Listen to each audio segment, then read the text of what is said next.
გარემოს დაცვისა და სოფლის მეურნეობის მინისტრი დავით სონღულაშვილი ვაზისა და ღვინის საერთაშორისო ორგანიზაციის გენერალურ დირექტორს შეხვდა. მხარეებმა საქართველოში მევენახეობა მეღვინეობის დარგის განვითარების მსოფლიო მასშტაბით ქართული ღვინის ცნობადობის გაზრდისა და ბაზრების დივერსიფიკაციის საკითხებზე იმსჯელეს. როგორც მინისტრმა აღნიშნა, მევენახეობა მეღვინეობის დარგი და მისი განვითარება ქვეყნის სტრატეგიული მიმართულებაა. სწორედ ამიტომ განსაკუთრებულად მნიშვნელოვანია ღვინის საერთაშორისო ორგანიზაციასთან აქტიური თანამშრომლობა.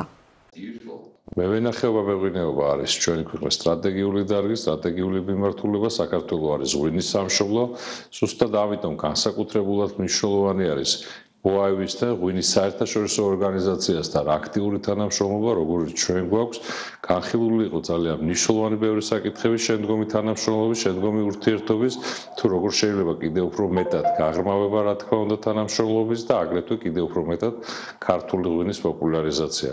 OIV-ის მხარდაჭერით დარწმუნებული ვარ, ბევრ მნიშვნელოვან საინტერესო პროექტებს განახორციელებთ, რომელიც ხელს შეუწყობს ქართული ღვინის პოპულარიზაციას და დამკვიდრებას საერთაშორისო ბაზარზე.